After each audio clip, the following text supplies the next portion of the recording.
ओम शांति। आज 15 अक्टूबर 2024 बाबा के आज के महावाक्य सुनते हैं। बाबा ने कहा, मीठे बच्चे।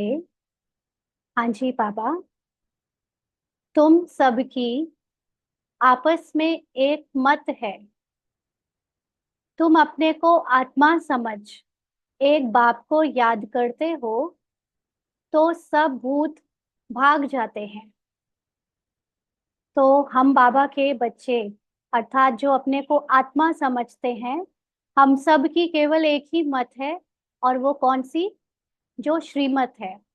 हम अपनी मनमत और परमत को नहीं चलाते, क्योंकि हमको परिचय मिल गया है बाबा का और अपना। तो बाबा की जो श्रीमत है, अपने को आत्मा समझकर पाठ बजाने की और अपने कर्तव्य करने की, वही मत हम सारे बच्चों की है। तो अभी बाबा कहते हैं कि तुम अपने को आत्मा समझकर जब बार बार बाबा को याद करते हो, तो उससे तुम्हारी जो आत्मिक शक्ति है, आत्मिक जो स्थिति है, उससे देह भान के सारे भूत भाग जाते हैं। क्योंकि सारे भूत कब आते हैं? माया के रूप में या रावण के रूप में, जब हम खुद को ड्रामा से पहचान बनाकर जीवन जीते हैं। तो जब भी हम अपने को शरीर समझते हैं या शरीर से रिलेटेड कोई आइडेंटिटी बनाते हैं, तो वो सारे भूत हमारे का ऊपर काम करने लगते हैं। और जब हम अपने को आत्मा समझते हैं और उस परमात्मा को, जो कि एक परम सत्य है, जिसकी महिमा मेरी महिमा है, उस महिमा से मैं खुद को देखती हूँ, तो ये जो निर्बल दुर्बल देह भान के, देह अभिमान के झूठे अहंकार हैं, वो सब भाग जाते हैं। आज का प्रश्न है, पद्मा पदम भाग्यशाली बनने का मुख्य आधार क्या है? पद्मा पदम भाग्यशाली बनने का मुख्य आधार क्या है? तो बाबा ने उत्तर दिया, जो बाबा सुनाते हैं उस एक एक बात को धारण करने वाले ही पद्मा पदम भाग्यशाली बनते हैं। जज करो, बाबा क्या कहते हैं और रावण संप्रदाय वाले क्या कहते हैं। बाप जो नॉलेज देते हैं उसे बुद्धि में रखना। स्वदर्शन चक्रधारी बनना ही पद्मा पदम भाग्यशाली बनना है। इस नॉलेज से ही तुम गुणवान बन जाते हो। तो पद्मा पदम भाग्यशाली बनने का मुख्य आधार है अपने को आत्मा समझकर सदा स्वदर्शन चक्रधारी बनकर रहना। स्वदर्शन चक्रधारी का मतलब अब स्व का दर्शन, यानी कर्म करते पाठ बजाते हुए पूरी दृष्टि और वृत्ति कहाँ रहे? अपने ऊपर रहे। अपने ऊपर का मतलब पाठ में नहीं, आत्मा के सत्य में रहे। तो चक्रधारी का मतलब है ड्रामा का ज्ञान याद रखते हुए मैं आत्मा ड्रामा के पार्ट में कैसे बंधी हुई हूँ, और जो पार्ट चल रहा है वो ड्रामा अनुसार चल रहा है, उसको देखते हुए मैं अपने सत्य को अपना दर्शन करके रहती हूँ। तो ये याद रखने से, इस नॉलेज को हमेशा अपने अंदर चलाते रहने से हम गुणवान बन जाते हैं। गुणवान का मतलब शरीर के भान से निकलकर आत्मा के भान में जब आ जाते हैं, तो जो पार्ट अभी शरीर के भान से बज रहा था, फिर वही पार्ट आत्मा के भान में कन्वर्ट हो जाता है। और फिर उससे हमें पद्मा पदम भाग्यशाली होने का आभास होता है, क्योंकि सोल कॉन्शियस स्थिति में जो पार्ट बचता है वो बहुत महान और श्रेष्ठ होता है।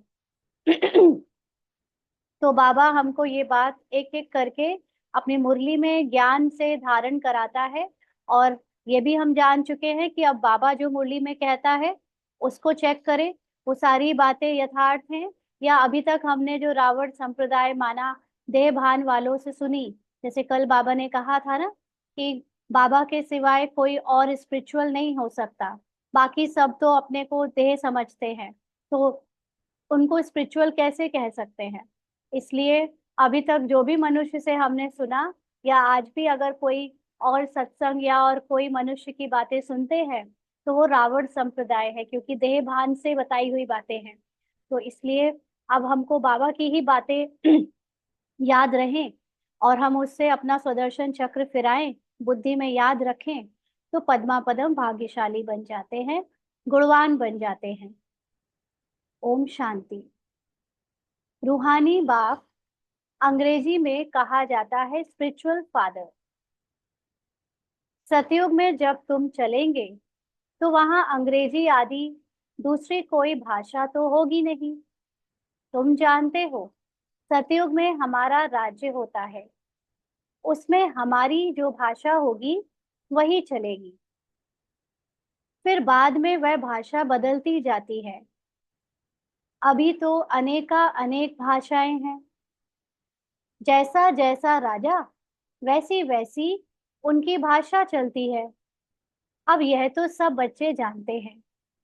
सब सेंटर्स पर भी जो बच्चे हैं उनकी है एक मत, क्योंकि सब बाबा के बताए हुए डायरेक्शन पे चलते हैं, तो सबकी है एक मत। अपने को आत्मा समझना है और एक बाप को याद करना है, ताकि भूत सब भाग जाए। भूत मतलब झूठा अहंकार। तो जितना भी हमने अपने शरीर की पहचान से अहंकार पाला है वो सब भाग जाए। अहंकार का मतलब सिर्फ ये नहीं होता कि हमें धन, पैसे या पद का या शरीर का ही अहंकार होता है, लेकिन जो हमने अभी तक शरीर की पहचाने बनाई किसी भी तरह की, वो सब अहंकार में आता है, वो सब भूत में आता है ना। चाहे वो अपने को गरीब समझना, चाहे अपने को निर्बल और कमजोर समझना, ये सब भी भूत में आता है। तो बाबा कहते हैं कि बाप है पतित पावन। पांच भूतों की तो सब में प्रवेशता है।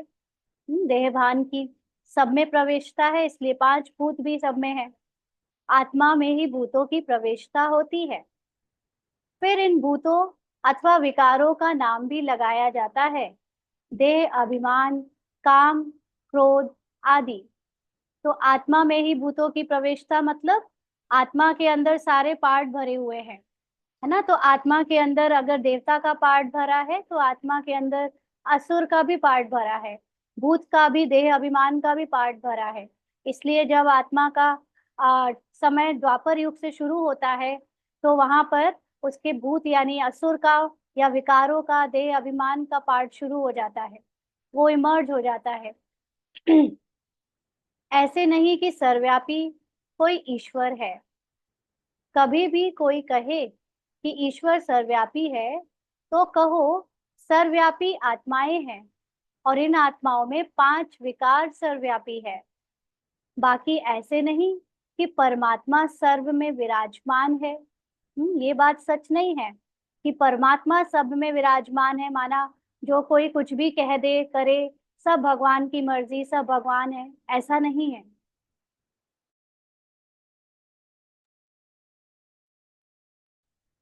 परमात्मा में फिर पांच भूतों की प्रवेशता कैसे होगी? अगर हर एक के अंदर परमात्मा विराजमान होता तो मतलब कि वो जो पांच भूत अभी बाबा ने कहा आत्मा में प्रवेशता है, वो फिर परमात्मा में प्रवेशता मानी जाती।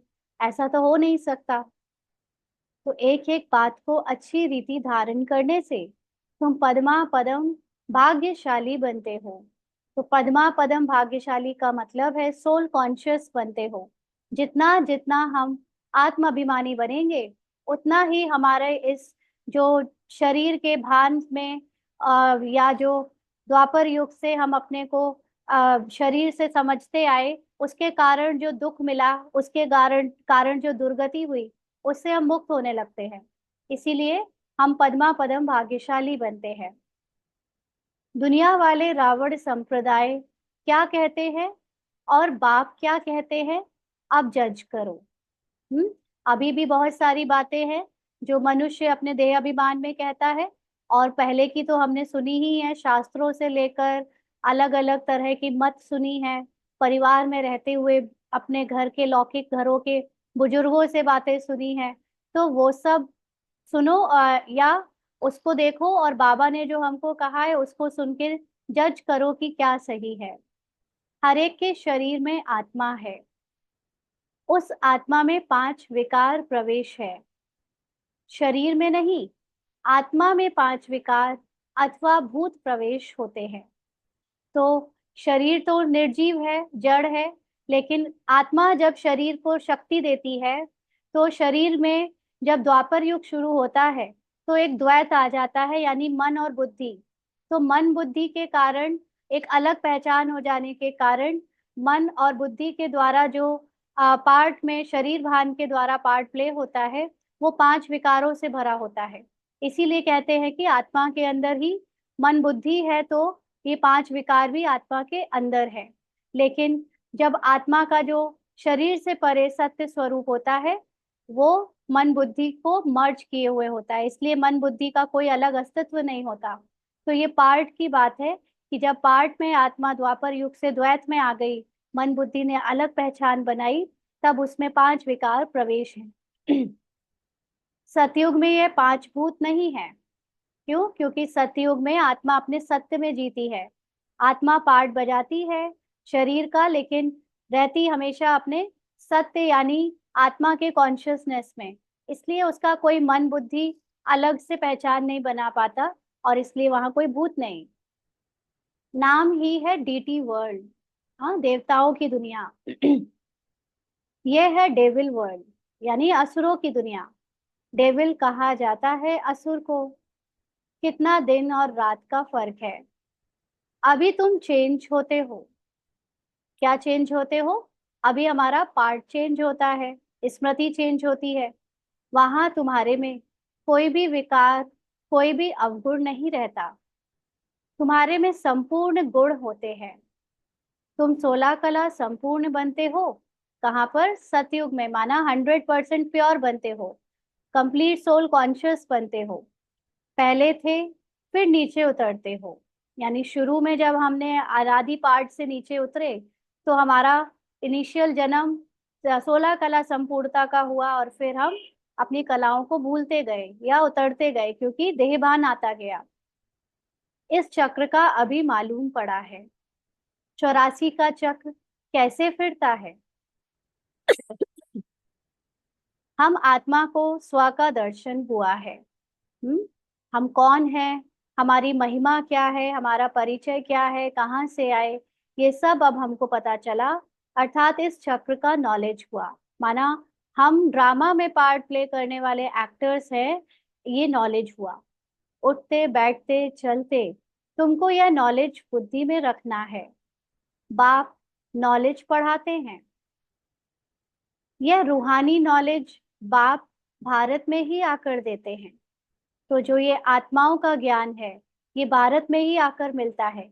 जबकि आत्मा के बारे में भले ही बहुत सारे मनुष्यों ने पहले भी कुछ कुछ बात बताया है, शास्त्रों में भी लिखा है, लेकिन जो आत्मा का रियल सत्य है, जिसको धारण कर कर हम पतित से पावन बनते हैं, वो रूहानी नॉलेज बाबा भारत में ही आकर देता है। कहते हैं ना हमारा भारत, तो वास्तव में हिंदुस्तान कहना तो रॉन्ग है।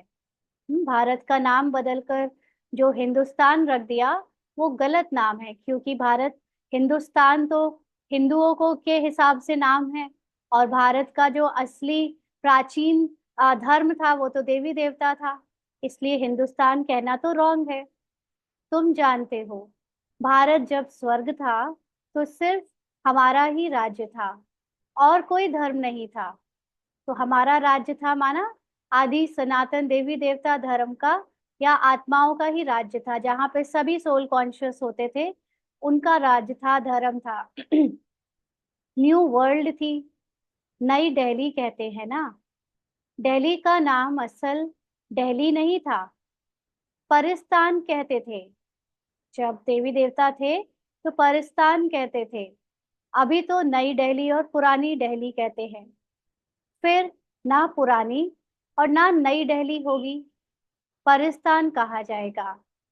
दिल्ली को कैपिटल कहते हैं।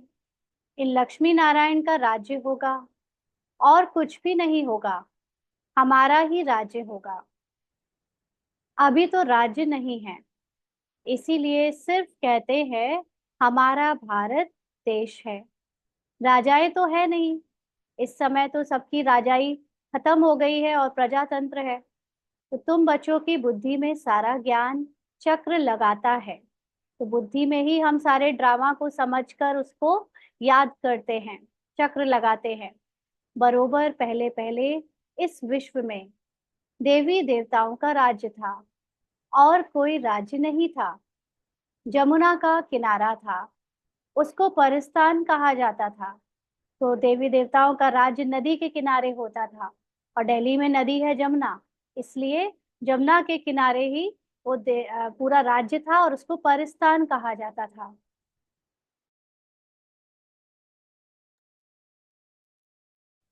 देवताओं की कैपिटल दिल्ली ही रही है, तो सभी की कशिश होती है। इसीलिए दिल्ली क्या है, सभी जितने भी आज तक भारत में लोग आए अलग अलग देशों से, सबने दिल्ली को ही पहले जीतने की कोशिश करी, है ना। उसी को मेजोरिटी टाइम तो दिल्ली को ही कैपिटल बनाया गया। कुछ समय कैलकाटा और बॉम्बे भी कैपिटल बनी है, लेकिन दिल्ली मुख्य कैपिटल रही, तो सबको वहां की कशिश होती है। सबसे बड़ी भी है, एकदम सेंटर यानी बीच में है। तो मीठे मीठे बच्चे जानते हैं, पाप तो जरूर हुए हैं, पाप आत्मा बन गए हैं। शरीर के भान में कर्म करने के कारण कर्म हमारे काम क्रोध लोभ मोह अहंकार के वश हुए, इसीलिए हम सभी पाप आत्मा यानी पार्ट में पाप आत्मा बन गए। सतयुग में होते हैं पुण्य आत्माएं, तो सतयुग में हमारा पार्ट भी पुण्य आत्माओं का होता है। बाप ही आकर पावन बनाते हैं, जिसकी तुम शिव जयंती भी मनाते हो। अब जयंती अक्षर तो सबसे लगता है, इसीलिए इनको फिर शिवरात्रि कहते हैं। तो जयंती का मतलब क्या होता है, किसी भी चीज का बर्थडे या सेलिब्रेशन, है ना। जब हम उन बर्थडे को दोबारा दोबारा सेलिब्रेट करते हैं, तो शिव जयंती भी हम भारत में ही मनाते हैं। बाबा कहते हैं अब जयंती अक्षर तो सबसे लगता है, इसलिए उसको शिवरात्रि कहते हैं, क्योंकि जयंती वर्ड कॉमन है ना। हम लोग महात्मा गांधी के बर्थडे को भी जयंती कह देते हैं। तो इस तरह से कई मनुष्यों के लिए भी जयंती वर्ड यूज हो जाता है। तो रात्रि कहना ज्यादा शोभनिक है भगवान के लिए। रात्रि का अर्थ तो तुम्हारे सिवाय और कोई समझ ना सके, लेकिन रात्रि वर्ड क्यों यूज करते ये कोई नहीं जानता। अच्छे अच्छे विद्वान आदि कोई भी नहीं जानते कि शिवरात्रि क्या है, तो मनावे क्या। बाप ने समझाया है रात्रि का अर्थ क्या है। समझ में आया है ना सबको। रात्रि माना कलयुग, कलयुग की जब घोर रात्रि होती है, माना कलयुग रूपी अज्ञानता का जब घोर अंधेरा छाया होता है धरती पर, तब भगवान आते हैं अति के समय पर, इसलिए उसको रात्रि कहते हैं। यह जो 5000 वर्ष का चक्र है, उसमें सुख और दुख का खेल है। सुख को कहा जाता है दिन और दुख को कहा जाता है रात। तो जब सोल कॉन्शियस होते हैं तो हमारे सुख के दिन होते हैं, इसलिए उसको दिन सतयुग त्रेता में ये काउंट करते हैं, और जब बॉडी कॉन्शियस होते हैं तो दुख के दिन होते हैं, इसलिए इसको द्वापर कलयुग रूपी रात काउंट करते हैं। तो दिन और रात के बीच में आता है संगम। आधा कल्प है सोजरा, आधा कल्प है अंधियारा। तो आधा यानी 2500 वर्ष तक ज्ञान से हम अपने को आत्मा समझते हैं, आत्मा अभिमानी स्थिति में रहते हैं, और बाकी के आधा कल्प 2500 वर्ष हम भूल जाते हैं कि हम कौन हैं, तो अपने को शरीर मानने लगते हैं, तो उसको कहते हैं अंधियारा। भक्ति में तो बहुत टीक टीक चलती है। यहाँ है सेकंड की बात। टीक टीक का मतलब ज्ञान का बहुत विस्तार चलता है, और यहाँ है सेकंड की बात। मतलब भक्ति में ज्ञान नहीं, लेकिन भक्ति की जो बातें हैं उसका बहुत विस्तार है। ज्ञान तो सच्चा ज्ञान केवल बाबा के द्वारा दिया गया ज्ञान ही कहेंगे। तो यहाँ सेकंड की बात है, क्योंकि अपने को आत्मा समझना 1 सेकंड का काम है, बिल्कुल इजी है। सहज योग। तुमको पहले जाना है मुक्ति धाम, फिर तुम जीवन मुक्ति और जीवन बंध में कितना समय रहे हो, यह तो तुम बच्चों को याद है, फिर भी घड़ी घड़ी भूल जाते हैं। तो जीवन बंध का मतलब जब मनुष्य अपने को शरीर की पहचानों से बांध लेता है, और जीवन मुक्ति मतलब जब वो शरीर से मुक्त होकर आत्मा के स्थिति में रहता है। तो हमने 2500 वर्ष दोनों का पार्ट प्ले किया है, लेकिन ये पता होने के बाद भी हम भूल जाते हैं। बाप समझाते हैं योग अक्षर है ठीक, परंतु उन्हों का है जिस्मानी योग। तो योग अक्षर को बहुत सारे कॉन्टेक्स्ट में यूज किया जाता है। वो लोग फिजिकल प्राणायाम आदि को योग कह देते हैं, है ना। हम लोग योग को अलग कहते हैं, लेकिन बाबा कहते हैं योग भी मत कहो, उसको याद की यात्रा कहो। तो ये जो दुनिया वाले योग कहते हैं वो है जिस्मानी योग, हठ योग। और ये है आत्माओं का परमात्मा के साथ योग। सन्यासी लोग अनेक प्रकार के हठ योग आदि सीखते हैं, तो मनुष्य मूंझते हैं। हाँ, मनुष्य कंफ्यूज हो जाते हैं कि क्या है ये, किस तरह से इतना कठिन योग कैसे करेंगे। तुम बच्चों का बाप भी है तो टीचर भी है, तो उनसे योग लगाना पड़े ना। कभी बाप के रूप में उनसे प्यार की रूह रिहान करो, कभी टीचर के रूप में उनसे ज्ञान की रूह रिहान करो। अलग अलग तरह से उन्हें याद करो, यानी योग लगाओ। टीचर में पढ़ना होता है। बच्चा जन्म लेता है तो पहले बाप से योग होता है, फिर 5 वर्ष के बाद टीचर से योग लगाना पड़ता है ना। 5 वर्ष में स्कूल जाना शुरू कर देता है तो टीचर से नॉलेज लेना शुरू करता है। फिर वानप्रस्थ अवस्था में गुरु से योग लगाना पड़ता है। तो 3 मुख्य याद रहते हैं, वह तो अलग अलग होते हैं। यहाँ यह एक ही बार बाप आकर बाप भी बनते हैं, टीचर भी बनते हैं। तो बाबा तो एक ही बार कल्प में आता है और पहले बाप फिर टीचर दोनों का पार्ट प्ले करता है। वो वाले टीचर्स तो अलग होते हैं जो स्कूल में होते हैं। वंडरफुल है ना। ऐसे बाप को तो जरूर याद करना चाहिए। जन्म जन्मांतर 3 को अलग अलग याद करते आए हो। अभी तक शरीर के बाप टीचर और गुरु को याद किया तो अलग अलग टाइम पे याद किया, क्योंकि तीनों का पार्ट अलग अलग चला। अभी तो हमें बाबा ही तीनों रूप में मिला है, तो एक साथ तीनों को अलग अलग बदली करके हम एक ही को याद करते हैं। सतयुग में भी बाप से योग होता है, फिर टीचर से होता है, क्योंकि सतयुग में भी स्कूल होते हैं अलग तरह के। अभी की तरह कठिन पढ़ाई वाले नहीं होते, लेकिन आर्ट के, म्यूजिक के, इस तरह के टीचर होते हैं वहां पर भी। तो बाबा कहते पढ़ने तो जाते हैं ना, बाकी गुरु की वहां दरकार नहीं रहती। गुरु माना जो हमको सदगति दे, गाइड करे, हमारी मुसीबत के समय में हमको हेल्प करे निकलने में बाहर। तो लेकिन सतयुग में तो कोई मुसीबत की बात ही नहीं।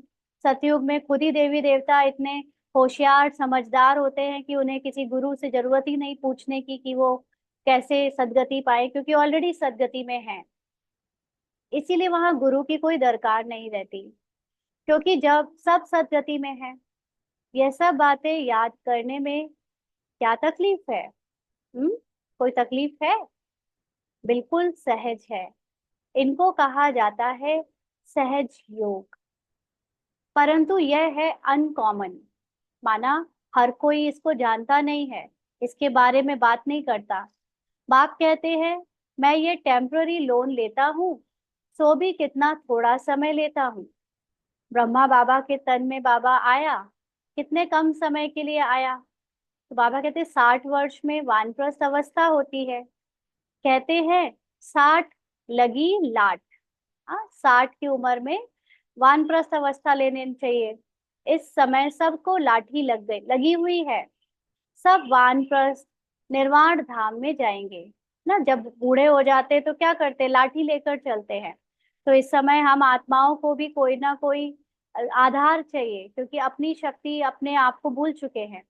तो अब हम सभी आत्मिक रूप में वानप्रस्थ अवस्था में हैं। तो ये हम जानते हैं कि अब निर्वाण धाम में, यानी अब शरीर छोड़कर वाणी से परे की दुनिया में जाएंगे। वह है स्वीट होम, स्वीटेस्ट होम, सबसे स्वीटेस्ट। हाँ, उनके लिए ही कितनी अथाह भक्ति की है। अभी चक्र फिर कर आए हो, यानी अब सारे पार्ट बजा बजा कर पूरा पार्ट ओवर करने के लिए लास्ट में आ गए हैं। मनुष्यों को यह कुछ भी पता नहीं, ऐसे ही गपोड़ा लगा दिया है कि लाखों वर्ष का चक्र है। अगर मनुष्यों को कहो कि हमारा आखिरी जन्म है तो मानते नहीं ना, हंसते हैं। उनको क्या लगता है अभी तो लाखों वर्ष पड़े हैं। तो लाखों वर्ष की तो बात हो तो फिर रेस्ट मिल ना सके। फिर आत्मा को रेस्ट चाहिए, जो शरीर से कुछ परे रहने का, वो कैसे मिले? तो मिल ना सके। आत्मा तो निरंतर एक के बाद दूसरा, दूसरे के बाद तीसरा पार्ट बजाते बजाते एकदम लस्त हो जाए। जब 84 में इतना हाल है तो फिर लाखों में क्या हाल होगा? तो बाबा कहते हैं रेस्ट मिलना ही मुश्किल हो जाए। तुमको रेस्ट मिलती है, उसको कहा जाता है silence home in corporeal world. तो हमें रेस्ट अभी संगम में भी मिलती है, और फिर जिन जिन का पार्ट थोड़े दिनों के बाद शुरू होगा, कुछ दिन शांति धाम रुकेंगे, उनको और भी ज्यादा रेस्ट मिलेगी। क्योंकि इस समय पार्ट प्ले करते हुए जब हम बाबा के साथ परम धाम में स्टे करते हैं, रुकते हैं, ठहरते हैं थोड़ी देर, तो आत्मा जैसे अपने को रेस्ट दिलाती है। और फिर जिनका जन्म तुरंत नहीं होने को होगा, वो कुछ जन्म के बाद उतरेंगे, वो और भी ज्यादा फिर शरीर से परे जब ये विनाश हो जाएगा तो उसके बाद और भी ज्यादा रेस्ट करेंगे। तो वो है हमारा silence home in corporeal world, जहाँ शरीर की कोई भी बात नहीं है। यह है स्थूल स्वीट होम। यहाँ पर तो जो घर है वो स्थूल का है ना, शरीर का दिखने वाला, टच करने वाला घर है। वह है मूल स्वीट होम, यानी आत्माओं का घर, जिसको ना टच किया जा सकता है, ना जिसको देखा जा सकता है, और ओरिजिनली आत्मा वहां पे बिना शरीर के अपनी मूल अवस्था में, ओरिजिनल अवस्था में रहती है। आत्मा बिल्कुल छोटा रॉकेट है, इनसे तीखा भागने वाला कोई होता नहीं। तो आत्मा के लिए कहते हैं कि आत्मा से फास्ट कोई भी स्पीड नहीं हो सकती। साइंस में अभी तक फास्टेस्ट स्पीड लाइट की बताई है, लेकिन आत्मा की स्पीड तो उससे भी कई परे है। उससे तीखा भागने वाला कोई होता नहीं, यह तो सबसे तीखा है। ऐसा बाबा क्यों कहता है? क्योंकि इसमें बाबा ने कहीं कहीं पे क्लियर किया है कि आत्मा जो है वो जन्म, भले ऐसे कहने में बाबा हमको बताता है कि आत्मा एक जन्म छोड़ दूसरा लेती, दूसरा छोड़ तीसरा लेती है, फिर बाबा ने सीक्रेटली कहीं कहीं बोला है कि आत्मा ना आती है, आत्मा ना कहीं जाती है ना। आत्मा के जो पार्ट बजते हैं उसमें आत्मा अपने को पार्ट बजाता हुआ साक्षी होकर, परे होकर देखती है। तो इसलिए आत्मा जब आती जाती नहीं, तो स्पीड की भी बात नहीं। तो इसलिए बाबा अलग अलग बुद्धि के हिसाब से ये बता रहा है, जो जिसको जैसे समझ में आए, कि आत्मा से ज्यादा तीखी कोई स्पीड नहीं है। क्योंकि आत्मा अभी इंडिया में शरीर छोड़े और दूसरा पार्ट फिर कहो अमेरिका में शुरू हो जाए, ऑस्ट्रेलिया में शुरू हो जाए, इतना फास्ट तो कोई रॉकेट भी नहीं भागेगा। तो उस हिसाब से ये सबसे तीखी है। एक सेकंड में शरीर छूटा और यह भागा, दूसरा शरीर तो तैयार रहता है। तो यहाँ पर अगर हम स्थूल पार्ट में डूबकर या ड्रामा के अंदर से ये सुनेंगे लाइन, तो हमें लगेगा कि शरीर तो तैयार रहता है, माना हाँ फिजिकल बॉडी तैयार रहती है। लेकिन जब हम ड्रामा से उपराम होकर ये बात सुनेंगे, तो हम समझेंगे कि एक पार्ट के बाद दूसरा पार्ट तैयार रहता है प्ले होने के लिए। एक पार्ट छूटा, दूसरा पार्ट शुरू हो गया। तो ड्रामा अनुसार पूरे टाइम पर उनको जाना ही है। और जब पूरा हो जाएगा टाइम, हर एक इंडिविजुअल पार्ट का और एक पूरे ड्रामा का, तो उसमें आत्मा को फिर जाना ही है, माना अब शरीर को छोड़ना ही है। ड्रामा कितना एक्यूरेट है, इनमें कोई इनएक्यूरेसी है नहीं। कोई कहे कि यहाँ गलती हो गई, ऐसा नहीं होना चाहिए था, ये अभी ऐसा क्यों हुआ, ये कोई उम्र है, नहीं, बिल्कुल एक्यूरेट बना है हर हर एक सीन। तो इसीलिए जिसको ड्रामा का ज्ञान है वो कभी क्या, क्यों, कैसे आश्चर्य में नहीं फंसता है। वो जानता है सब कुछ सही हो रहा है, यह तुम जानते हो। बाप भी ड्रामा अनुसार बिल्कुल एक्यूरेट टाइम पर आते हैं। क्योंकि जो चीज शूट हो गई है, जैसी शूट हुई है और जैसी रिलीज हुई है, उसको जब वो एक पहली बार रिलीज में देखें, चाहे हम उसको अगली कई बार रिलीज में देखें, उसकी एक एक गतिविधि बिल्कुल एक्यूरेट उसी टाइम पर होगी जिसमें वो पहले हुई थी। इसीलिए ये एक सेकंड भी इधर का उधर नहीं हो सकता, इतना एक्यूरेट टाइम है। क्योंकि क्या हो रहा है, ये ड्रामा एक मूवी की तरह, सीन की तरह बज रहा है, इसलिए एक एक सेकंड में सब कुछ हूबहू रिपीट हो रहा है। तो 1 सेकंड का भी फर्क नहीं पड़ सकता है। मालूम कैसे पड़ता है कि इनमें बाप भगवान है? अगर फिजिकली ड्रामा हम एक्ट कर रहे हो, जो कि शूटिंग के जैसे अभी शूट हो रहा हो, तो फिर भी एक्शन में कुछ चेंजेस आ सकते हैं।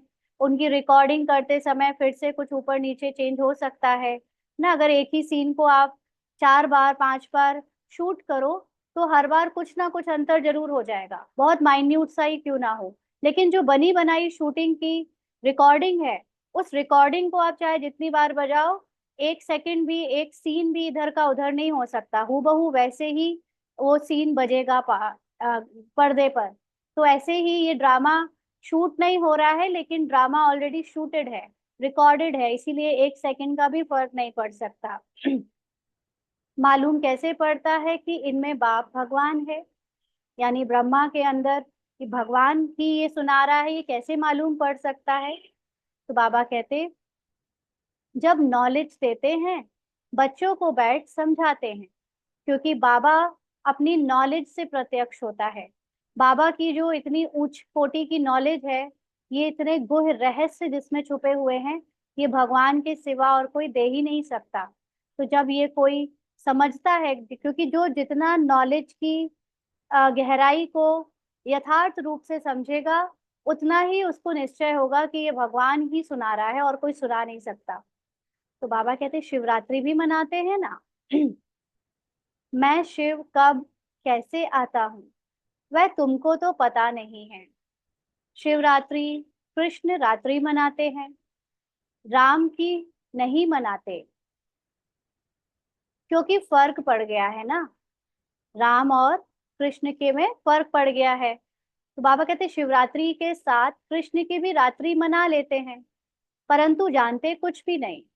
क्यों कृष्ण की भी रात, कृष्ण का जन्म रात को ऐसे दिखाते हैं क्योंकि रात्रि यानी कलयुग के अंत में जब संगम युग होता है, उसी समय लास्ट में जब श्री कृष्ण का जन्म होता है, तो दिखाते हैं कि उस समय भी प्रकृति बहुत हलचल कर रही होती है।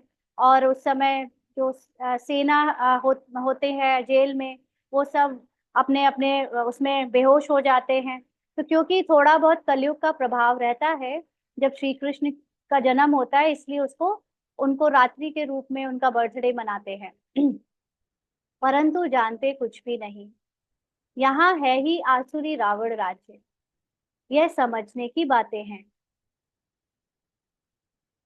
यह तो है बाबा, बूढ़े को बाबा कहेंगे, छोटे बच्चे को बाबा थोड़े ही कहेंगे। कोई कोई लव से भी बच्चे को बाबा कह देते हैं, तो उन्होंने भी श्री कृष्ण को लव से कह दिया है। बाबा तो तब कहा जाता है जब बड़े हो और फिर बच्चे पैदा करते हो। श्री कृष्ण खुद ही प्रिंस है, उनको बच्चे कहाँ से आए? बाप कहते ही है, मैं बुजुर्ग के तन में आता हूँ। कई लोग को का ऐसा मानना है ना कि श्री कृष्ण के अंदर भगवान आता है। तो जो महाभारत में श्री कृष्ण है, उनके अंदर भगवान निराकार आकर ज्ञान सुनाता है, ऐसा भी नहीं है ना। भगवान निराकार रूप में कलयुग के अंत में आकर ज्ञान सुनाता है, ना कि जिसको द्वापर में कह दिया श्री कृष्ण के तन में और श्री कृष्ण को भी द्वापर में ले गए। ऐसा नहीं है। श्री कृष्ण तो सतयुग का प्रिंस है। बाप कहते ही है मैं बुजुर्ग के तन में आता हूँ। शास्त्रों में भी है, परंतु शास्त्रों की सब बातें एक्यूरेट नहीं होती, माना बिल्कुल सच हो ऐसा नहीं है। कोई कोई बात ठीक है। ब्रह्मा की आयु माना प्रजापिता ब्रह्मा की आयु कहेंगे, वह तो जरूर इस समय होगा। तो प्रजापिता ब्रह्मा जब ह्यूमन फॉर्म में होंगे, यानी प्रजा के पिता होंगे, तो वो जरूर धरती पर ही होंगे। और वो ब्रह्मा ने यहाँ आकर कलयुग में जब पाठ बजाया, तो फिर उनको प्रजापिता ब्रह्मा कहा गया। तो उस समय जब से उनका पाठ चला और जब तक चला, उसको आयु में काउंट करेंगे। तो बाबा कहते वह तो जरूर इस समय होगा, यानी कलयुग के एंड में होगा, संगम में। ब्रह्मा की आयु मृत्यु लोक में खत्म होगी, यह कोई अमर लोक नहीं है। तो ब्रह्मा के जो साकार शरीर की आयु है, वो कलयुग में ही खत्म होगी। और सिर्फ साकार शरीर की बात नहीं, लेकिन अभी भी ब्रह्मा बाबा जो अव्यक्त रूप में भी पार्ट बजा रहे हैं, वो भी कलयुग में ही तो बजा रहे हैं, मृत्यु लोक में ही बजा रहे हैं। तो ये जैसे जैसे कलयुग एंड हो जाएगा, ब्रह्मा का अव्यक्त शरीर भी छूटकर नेक्स्ट जन्म के लिए फॉरवर्ड हो जाएगा। तो उनकी आयु 100 वर्ष की जो गाई हुई है, वो उनके साकार से लेकर अव्यक्त रूप तक की है। तो इसलिए अभी वो मृत्यु लोक में ही उनकी आयु को काउंट किया जा रहा है। यह कोई अमर लोक नहीं है। इनको कहा जाता है पुरुषोत्तम संगम युग। यह सिवाय तुम बच्चों के और कोई के बुद्धि में नहीं हो सकता। बाप बैठ बताते हैं, मीठे मीठे बच्चों, तुम अपने जन्मों को नहीं जानते हो। हम बतलाते हैं कि तुम 84 जन्म लेते हो। कैसे? तो भी तुमको पता पड़ गया है। हर एक युग की आयु 1250 वर्ष है, और इतने इतने जन्म लिए हैं, यानी इतने इतने जन्म पार्ट में लिए हैं। 84 जन्मों का हिसाब है ना, 84 लाख का तो हिसाब हो ना सके। इनको कहा जाता है 84 का चक्र। 84 लाख की तो बात ही याद ना आए। यहाँ कितने अपरम अपार दुख हैं। कैसे दुख देने वाले बच्चे पैदा होते रहते हैं ना। किसी किसी के यहाँ पर बच्चे होते हैं तो शुरू से ही बीमार होते हैं, शुरू से ही हॉस्पिटल में रहते हैं, शुरू से ही बहुत तंग करते हैं कोई कोई। तो कैसे कैसे बच्चे हैं दुख देने वाले। बाबा कहते हैं इसको कहा जाता है घोर नर्क। बिल्कुल छी छी दुनिया है। तुम बच्चे जानते हो, अभी हम नई दुनिया में जाने के लिए तैयारी कर रहे हैं। क्या तैयारी कर रहे हैं? अपने को सोल कॉन्शियस आत्म अभिमानी बना रहे हैं। पाप कट जाए तो हम पुण्य आत्मा बन जाए, यानी पुरानी देह भान और पुरानी दुनिया का जो हमारे अंदर स्मृति है वो मिट जाए। पाप से यानी ड्रामा में फंसकर हमने जो पाप किए हैं, वो पाप को हम अपनी स्मृति से ही भुला सकते हैं जब हम अपने को आत्मा समझे। तो हम पुण्य आत्मा बन जाए, माना अपने पार्ट को हम पुण्य आत्मा की तरह प्ले करने लगे। अभी कोई पाप नहीं करना है। पाप नहीं करना है का मतलब हमें अब देह भान में नहीं आना है। हमेशा अपने को आत्मा ही याद रखना है, क्योंकि अगर देह भान में आएंगे तो देह भान में आए किए गए कर्म पाप कर्म में काउंट हो जाएंगे। इसलिए अब हमें हमेशा अपने को आत्मा समझकर ही कर्मों में आना है। वो अलग बात है कि हमारे हिसाब किताब बचे होंगे, हमारे 63 जन्म के स्वभाव संस्कार अटैक करेंगे। जो जो जहां जहां हिसाब किताब के कारण उनका अटैक होना है, तो उसको पाप नहीं समझना, क्योंकि वो चुकतू होने के लिए हो रहे हैं। क्योंकि हमने हमारे जितने भी देहधारियों के साथ पार्ट में लेन देन हुई है, वो सिर्फ पैसों की लेन देन की बात नहीं, लेकिन स्वभाव संस्कार या जो भी दुख सुख की लेन देन हुई है, वो हमारे द्वारा हम भी पार्ट में निमित्त बन सकते हैं किसी को वापस उसका दुख देने के लिए, क्योंकि उन्होंने दिया होगा।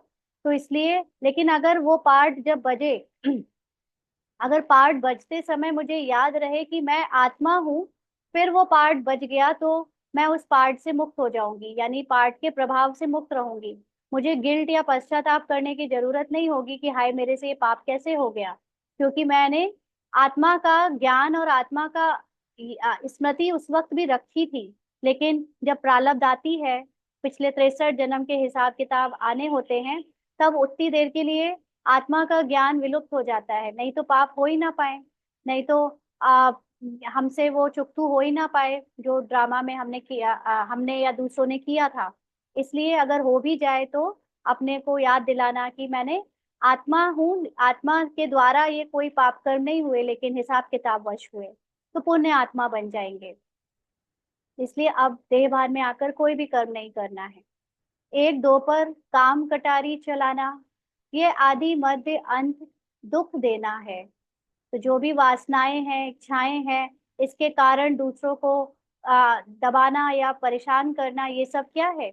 आदि मध्य अंत दुख देना। अभी यह रावण राज्य पूरा होता है।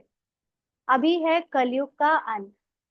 यह महाभारी लड़ाई है अंतिम, माना अब अभी तक द्वापर से लेकर कलयुग तक अनेक लड़ाइयां हुई हैं, जिसमें से बहुत सारी लड़ाइयां धर्म के लिए हुई, बहुत सारी लड़ाइयां काम वासना के लिए हुई। लेकिन अब ये आखिरी लड़ाई है, और ये ऐसी लड़ाई है जिसका जिस जिसका ओरिजिन हमारे अंदर होता है। हमारे अंदर ही की अधर्म की लड़ाई है। जो ज्ञान का धर्म हमने अपना जाना है, अपनी आत्मा का धर्म जाना है, उससे तो जो भी पार्ट में अधर्म भरा हुआ है, अब वो हमारी आत्मा की धर्म की विरोध में जो लड़ाई कर रही है, उसी का बाहर हम थर्ड वर्ल्ड वॉर या जो देख रहे हैं इस समय देश भर में लड़ाइयों का माहौल, वो उसी का प्रभाव है। जो अंदर लड़ाई चल रही है उसका रूप बाहर दिख रहा है। तो बाबा कहते हैं फिर कोई लड़ाई आदि होगी नहीं। यानी सतयुग में पहुंच जाएंगे तो फिर 2500 वर्ष तक कोई लड़ाई की बात ही नहीं, धर्म का जीवन हो जाएगा। वहां कोई भी यज्ञ रचे नहीं जाते। जब यज्ञ रचते हैं तो उसमें हवन करते हैं। बाप ने भी यह जो रुद्र यज्ञ रचा है, इसमें बच्चे अपनी पुरानी सामग्री सब स्वाहा कर देते हैं। तो बाबा का यज्ञ कोई आग का यज्ञ नहीं है, लेकिन ये ज्ञान का यज्ञ है। ज्ञान आग की तरह काम करती है, जिसमें हम अपनी पुरानी स्मृतियां, देह का भान, पहचान, जो भी विषय वस्तु, जितनी प्रकृति है, सबको स्वाहा कर देते हैं। तो इसलिए इस ज्ञान से हमारा कन्वर्जन हो जाता है और हम पुरानी स्मृति से नई स्मृति में आ जाते हैं। अब बाप ने समझाया है, यह है रुद्र ज्ञान यज्ञ। रुद्र शिव को कहा जाता है। रुद्र माला कहते हैं ना। निर्वृत्ति मार्ग वालों को प्रवृत्ति मार्ग की रस्म रिवाज का कुछ भी पता नहीं है। तो इस समय तक अभी जितने भी बड़े बड़े ऋषि मुनि साधु सन्यासी वगैरह हुए, योगी वगैरह हुए, जो हठ योग और निर्वृत्ति मार्ग वाले थे, उनको नहीं पता कि कोई घर गृहस्थी में रहते हुए भी अपने आप को वैराग्य में ला सकता है, या जो हम लोग इस समय सोल कॉन्शियस बन रहे हैं, वो घर गृहस्थी में रहते हुए बना जा सकता है। क्योंकि ज्यादातर साधु सन्यासी ने बहुत हठ योग और तपस्या के बाद अपने को आत्मा का अनुभव कराया है, और हम लोग सब कुछ करते हुए उस अनुभव में जा रहे हैं। उन्हें ये बिल्कुल भी आइडिया नहीं है कि ऐसे भी होता है। बाबा कहते वह तो घर बार छोड़कर जंगल में चले जाते हैं। नाम ही पड़ा है सन्यास। किसका सन्यास? घर बार का। खाली हाथ निकलते हैं। पहले तो गुरु लोग बहुत परीक्षा लेते हैं, उनसे काम कराते हैं। पहले भिक्षा में सिर्फ आटा लेते थे, रसोई यानी बना बनाया खाना नहीं लेते थे। उन्हों को जंगल में ही रहना है, वहां कंद मूल फल मिलते हैं। यह भी गायन है। जब सतो प्रधान सन्यासी होते हैं तब यह खाते हैं। यानी जब सन्यासी शुरू के हैं, जिनकी अवस्था अंदर से बहुत ऊंची होती थी, तो वो सिर्फ जंगल के कंद मूल फल वगैरह ही खाते थे। फिर धीरे धीरे क्या होने लगा कि वो सब कुछ फिर आटा मांगने लगे, आटा का खाना बनाने लगे, और फिर बना बनाया खाना भी लेने लगे। अभी तो बात मत पूछो क्या क्या करते रहते हैं। इसका नाम ही है विशियस वर्ल्ड ना, जहाँ पर सब विकारों से ही चलती है दुनिया। वह है वाइसलेस वर्ल्ड। सतयुग क्या है? Viceless world. अभी बाबा को याद करेंगे 1 मिनट के लिए, अशरीरी हो जाएं और अपने को परम धाम में स्थित करके बाबा को देखें, बाबा से अपनी सर्व शक्तियां अपने अंदर अनुभव करें।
आगे बाबा कहते हैं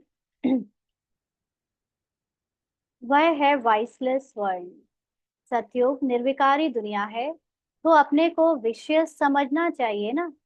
पहली बात तो यहाँ पर हम अपने को विकारी, पतित और दुखी समझें, तब तो हम उससे निकलने के लिए कुछ कोशिश करें। बाप कहते हैं सतयुग को कहा जाता है शिवालय, वाइसलेस वर्ल्ड। यहाँ तो सब है पतित मनुष्य, इसीलिए देवी देवता के बदले नाम ही हिंदू रख दिया है। बाप तो सब बातें समझाते रहते हैं। तुम असल में हो ही बेहद बाप के बच्चे। वह तो तुम्हें 21 जन्मों का वर्षा देते हैं। तो बाप मीठे मीठे बच्चों को समझाते हैं जन्म जन्मांतर के पाप तुम्हारे सिर पर हैं। जन्म जन्मांतर के पाप का मतलब हमने जो जन्मों से अपने को शरीर समझकर और उससे पहचान बनाकर एक दूसरे से कर्मों के संपर्क में आए, वो सब पाप में काउंट होते हैं, क्योंकि वो पहचान ही हमको कर्म भोग दिलाती है। और पहचान ना हो, अपने को शरीर ना समझे, तो हम कर्म भोग से मुक्त हो जाएं। लेकिन अपने को शरीर समझकर हम जन्म जन्मांतर पाप से घिर चुके हैं। इसका बोझा हमारे सिर पर है। तो पापों से मुक्त होने के लिए ही तुम बुलाते हो।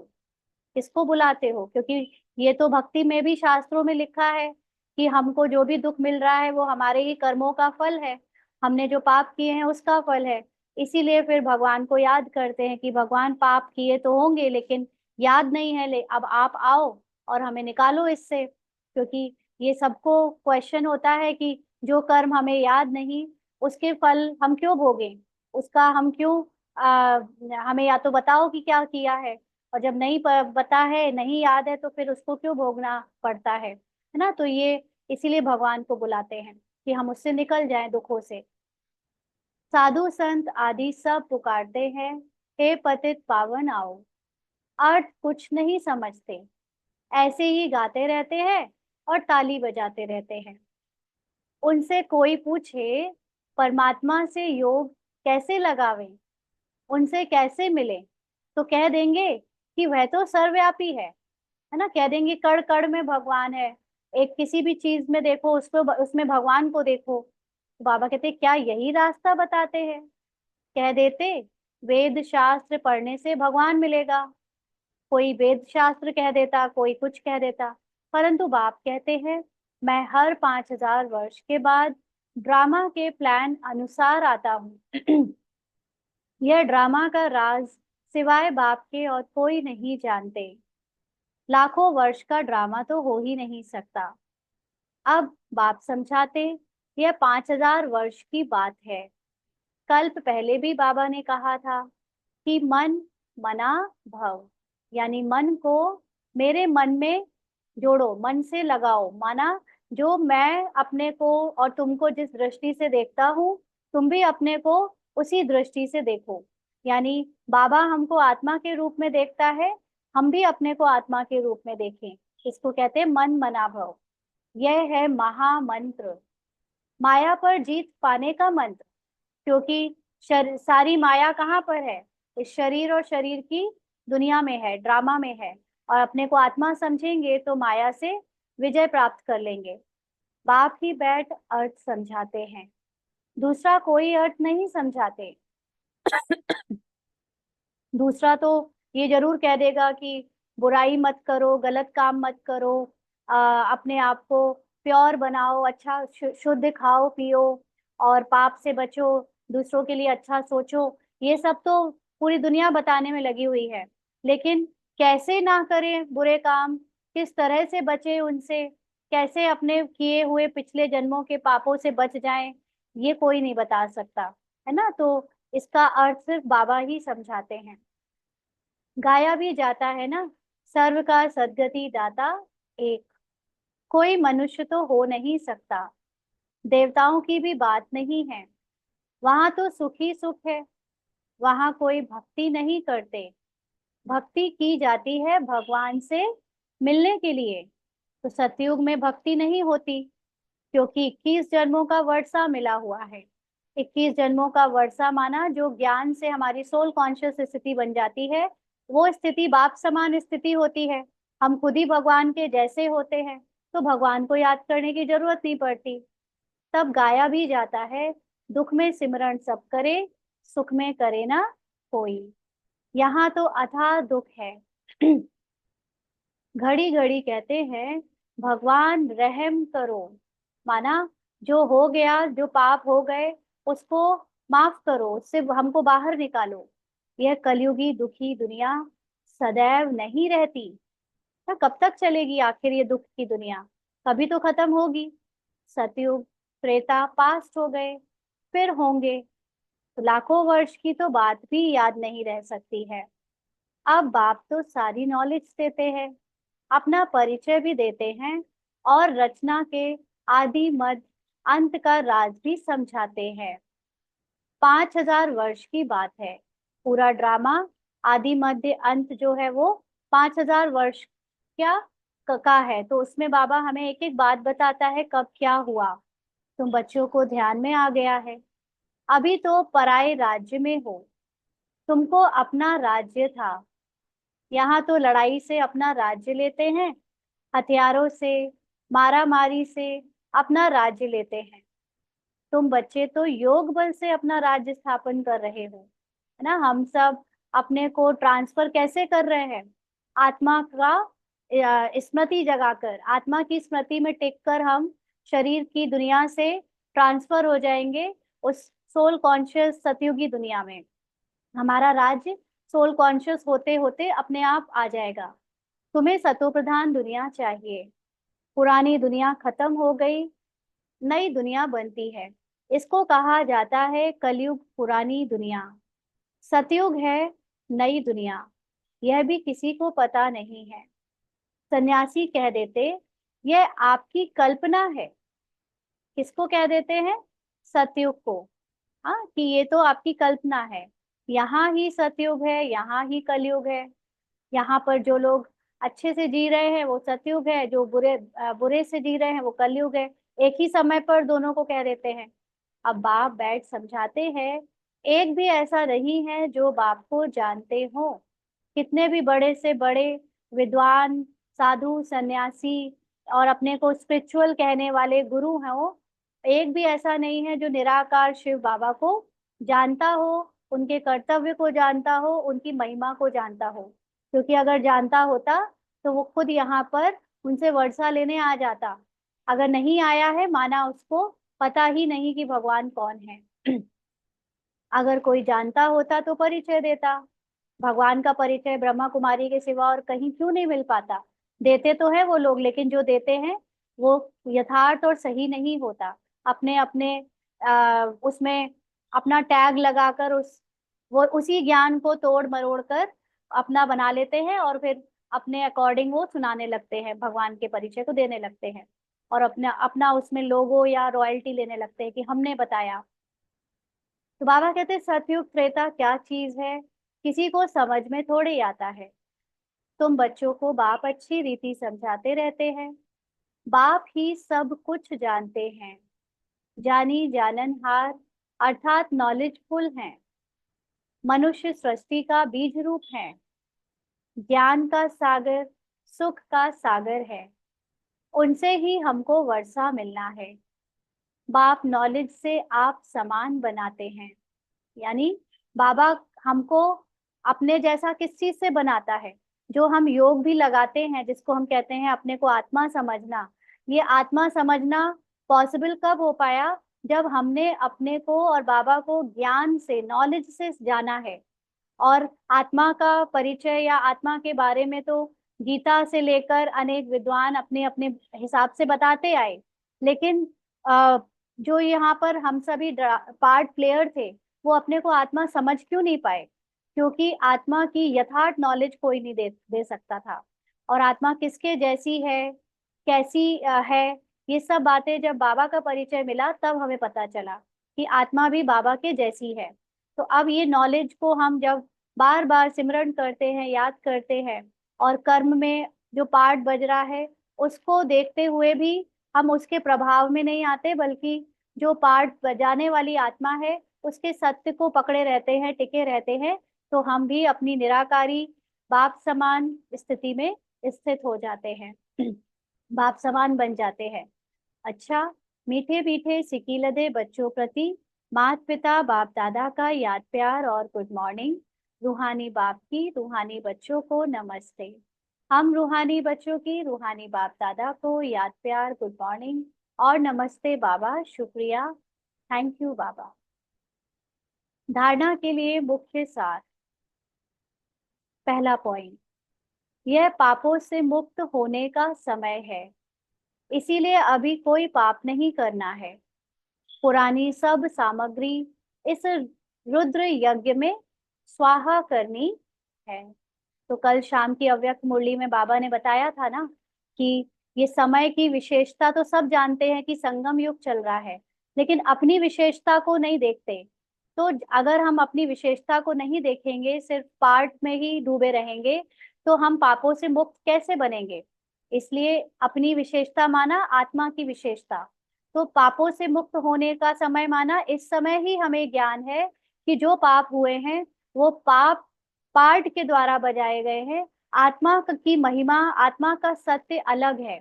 और अगर अभी हम इस ज्ञान को अप्लाई नहीं कर पाए पापों से मुक्त होने में, तो हम फिर कभी नहीं कर सकते। इसलिए अभी ही वो समय है जब मैं आत्मा पार्ट बजाते हुए पार्ट के प्रभाव से ज्ञान को यूज करके अलग रहूं।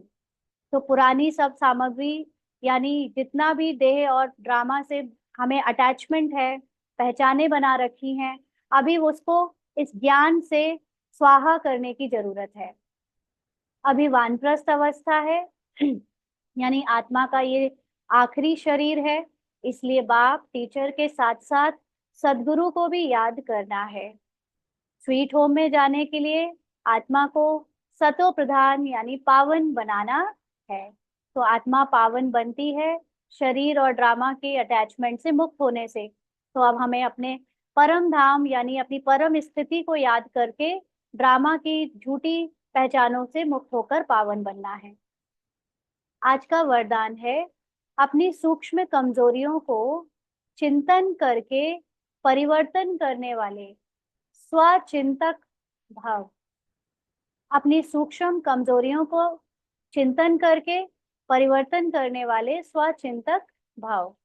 तो बाबा ने समझाया कि सिर्फ ज्ञान की पॉइंट्स रिपीट करना, सुनना और सुनाना ही स्वचिंतन नहीं है, लेकिन स्वचिंतन अर्थात अपनी सूक्ष्म कमजोरियों को, यानी जो पार्ट में सूक्ष्म कमजोरियां हैं, जो हमने पार्ट से अटैचमेंट बना रखी है और उसको हम सत्य मानकर अपनी कमजोरी समझते हैं, वो कमजोरियों को पहचान कर अपनी छोटी छोटी गलतियों को चिंतन करके मिटाना।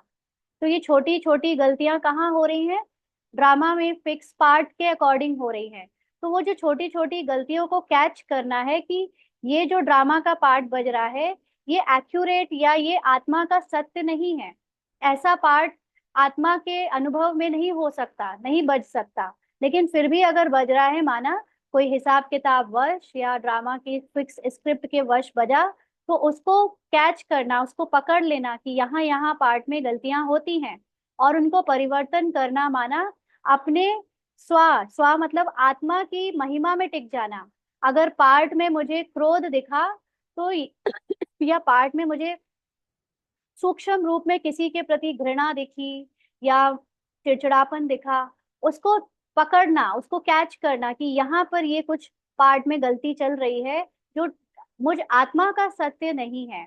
परिवर्तन किसमें करना? आत्मा के सत्य में। तो आत्मा का सत्य क्या है कि आत्मा सदा ही संतुष्ट, सदा ही शांत, सदा ही पवित्र है।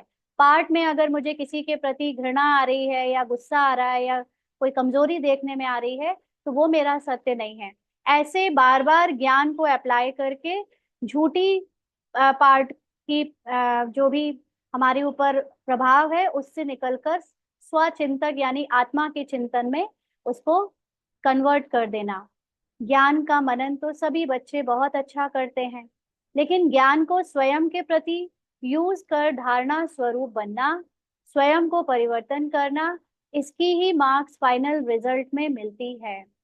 तो हम ज्ञान को बाहर की दुनिया को सुनाने के लिए और वर्णन करने का के लिए तो बहुत अच्छा उसका मनन करते हैं, लेकिन ये ज्ञान हमें स्वयं के पार्ट में कमजोरियां जो है उसको चेंज करने के लिए या यूज करना, जो इसको यूज करता है परिवर्तन करने के लिए स्व के प्रति, उनकी ही मार्क्स, मार्क्स का मतलब सोल कॉन्शियस स्थिति बढ़ती जाती है। कोई स्थूल रूप में हमको 100 में से मार्क्स नहीं मिल रहे हैं, लेकिन मार्क्स का मतलब है कि आपकी आत्मा की स्मृति और ज्यादा जागती जाएगी और सोल कॉन्शियस स्थिति निरंतर बनने लगेगी। इसमें वो हेल्पफुल होता है। स्लोगन है, हर समय करन करावन हार बाबा याद रहे, तो मैंपन का अभिमान नहीं आ सकता। सबसे ज्यादा प्रॉब्लम तो तभी है जब मैं पार्ट में बजाते समय पार्ट को ये समझूं कि मैं सोच रही हूँ, मैं कर रही हूँ, मैं बोल रही हूँ, मैं ही सब कुछ संभाल रही हूँ, जिम्मेदारियां उठा रही हूँ। तो ये मैंपन ड्रामा में जो हमें मिला है, ये झूठी अहंकार है, झूठा ईगो है, जिसमें जो भी मेरे द्वारा पार्ट बजाया जा रहा है, बोला जा रहा है या सोचा भी जा रहा है, वो ड्रामा की स्क्रिप्ट अनुसार, फिक्स्ड स्क्रिप्ट अनुसार हो रहा है। इसलिए मैं कुछ भी करने वाली नहीं हूँ। करण करावनहार बाबा है, ये याद रखना। तो जो ड्रामा का अभिमान है मैंपन का, वो खत्म हो जाएगा और इस समय हम ये ज्ञान से इस चीज को चेंज कर सकते हैं। अच्छा, आज के अव्यक्त इशारे हैं। पुराने संस्कार व्यर्थ संकल्प व विकल्प के रूप में जब इमर्ज होते हैं, तब बुद्धि में एक ही शब्द आता है कि यह क्यों हुआ। क्यों से व्यर्थ संकल्पों की क्यों यानी लाइन शुरू हो जाती है। इस क्यों की समाप्ति के बाद ही संपूर्णता आएगी। फिर वह क्यों लगेगी। कौन सी क्यों? हमारे से वरदान लेने वाले, हमारे से कृपा लेने वाले लोगों की क्यों मतलब लाइन लगेगी। जब क्यों शब्द निकल जाएगा, तब ड्रामा की भावी पर एकरस स्थैर्यम रहेंगे। तो बाबा के बहुत कम बच्चे ही ड्रामा को सही रूप से समझ पाए हैं, और जब तक हमें ड्रामा की भावी अच्छे से एकरस होकर समझ में नहीं आई है, तब तक हम जब भी पुराना स्वभाव संस्कार या संकल्प विकल्प का रूप पार्ट में इमर्ज होता है, तो हम क्या क्यों कैसे में लग जाते हैं, जिससे हम अपने व्यर्थ संकल्पों को फुल स्टॉप नहीं कर पाते। और जब तक ये फुल स्टॉप नहीं होगा, क्या क्यों कैसे, ना हम सेटिस्फाइड नहीं रहेंगे ड्रामा के हर सीन को देखते हुए, तब तक बाहर वालों की हमारे सामने क्यों नहीं लगेगी, लाइन नहीं लगेगी। तो जिसको ड्रामा में पूरा निश्चय है, जो जानता है कि ड्रामा की हर बात पहले से फिक्स्ड है और यथार्थ है, एक्यूरेट बज रही है, कल्याणकारी है, तो वो इस हर समय ड्रामा को देखते हुए पार्ट प्ले करते हुए भी अंदर से अचल अडोल रहेगा। और ऐसे ही अचल अडोल आत्माओं के सामने कृपा करने करवाने वालों की लाइन लगेगी कि हमें बचाओ, हमें कुछ हेल्प कर दो, हम पर अपनी कृपा बरसा दो। क्योंकि वो सब हिले होंगे, डरे होंगे, और हम अचल अडोल एक रस स्थैर्यम होंगे। तो इस स्थिति से फिर सेवा होगी। अच्छा, ओम शांति।